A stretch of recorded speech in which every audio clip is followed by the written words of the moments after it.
आप देख रहे हैं संविधान और कानून SK live news. Sukanya welfare foundation Bharat सरकार की विधि अंतर्गत नीति आयोग में पंजीकृत एक सामाजिक संगठन है, जिसका मुख्य उद्देश्य बाल विवाह, भ्रूण हत्या, दहेज प्रथा एवं महिला उत्पीड़न पर रोक लगाना है। इसके साथ साथ प्रकरण को बढ़ावा देना। ये संगठन अपने कार्यकर्ताओं की मदद से आज गया जिला के प्रधान कार्यालय खिजरसराय रोड के मुहफचिल मोड़ के समीप से शुरू होकर पूरे बिहार, झारखंड, बंगाल एवं उत्तर प्रदेश में अपना परचम लहराते हुए सामाजिक कुरीतियों के विरुद्ध लगातार काम कर रही है। अभी तक ये संस्था बच्चों की शादी में सामग्री देकर सहायता पहुंचा चुकी है एवं सैकड़ों शादियां आने का काम किया है। यह संस्था शिक्षा के स्तर को सुधारने के लिए निःशुल्क कोचिंग सेंटर एवं प्रशिक्षण के लिए सिलाई सेंटर खोलकर महिला सशक्तिकरण को बढ़ावा देने का काम लगातार कर रही है। संस्था के डायरेक्टर ने बताया कि हमारा संस्था गरीब व लाचार लोगों को निस्वार्थ भाव से लगातार सेवा करने का काम कर रही है एवं संस्था के द्वारा बेरोजगार युवक युवतियों एवं महिलाओं को रोजगार देने का काम कर रही है एवं जो भी युवतियां हाथ से जुड़ना चाहते हैं वो अवश्य संस्था के प्रधान कार्यालय में जाकर जानकारी प्राप्त कर सकते हैं। नमस्कार, अभी आप हमारे साथ देख रहे हैं सुकन्या वेलफेयर के फाउंडेशन के फाउंडर डायरेक्टर के साथ वार्तालाप हो रही है। क्या बताते हैं सुकन्या योजना क्या है और ये संस्था किस तरह के काम करती है, इसके बारे में आज इनसे हम जानकारी लेते हैं। सर, सबसे पहले आप ये बताएं कि आपने इस संस्था का नाम सुकन्या फाउंडेशन वेलफेयर फाउंडेशन क्यों रखा? सबसे पहले तो आपको बहुत बहुत धन्यवाद कि आप हमसे बातचीत करने के लिए हमसे मिले, इसलिए बहुत बहुत धन्यवाद।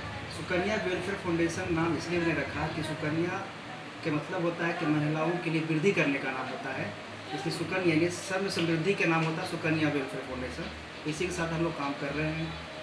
इसका मेन उद्देश्य होता है बाल विवाह, दहेज प्रथा, भ्रूण हत्या पर रोक लगाना और महिला सशक्तिकरण का काम करती है जी। जो आज हमारे समाज में दहेज के लिए माता पिता समझता है कि हमारे पर लोड हो चुकी है, माथा पर दर्द हो रखा है, उस दर्द को हटाने के लिए सुकन्या वेलफेयर फाउंडेशन एक कंपनी का संगठन किया है, जहां से वैसे माता पिताओं को मदद दिया जाता है, पूरा सामान देकर किया जाता है, विदाई सामग्री दिया जाता है। इस तरह से काम हम लोग कर रहे हैं।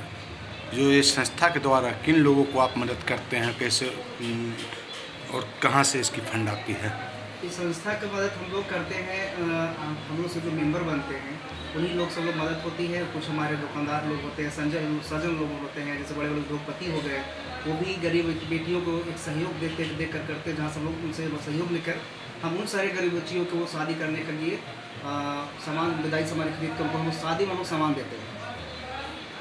सामग्री में क्या क्या सामग्री रहता है? सामग्री में हमारी तरफ से रहता है, ट्रंक रहता है, गोदरेज हो गया, लड़की कपड़ा हो गया, लड़की की कपड़ा हो गया, और फिर बहुत सारा रहता है सामान, जो इत्यादि सारा सामान रहता है। सर, अगर मान लीजिए कि आपने शादी कराया और उनके घर परिवार वाले राजी नहीं हुए, तो इस पर आप क्या एक्शन लेते हैं?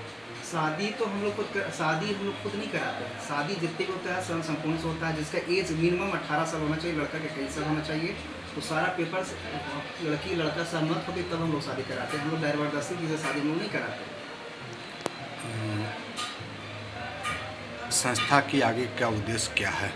मेन उद्देश्य है कि हमारे देश में जो भी महिलाओं को पीड़ित किया जाता है, मारपीट किया जाता है, जैसे हमारे घर के बच्चे आजकल आए दिन हम लोग सुनते हैं कि हमारी बेटियों को घर में ससुराल में भेजा जाता है और वहाँ पे जाकर दहेज भी लिया जाता है और उस मजबूरी में बेटियाँ अपने आप को जला लेती है।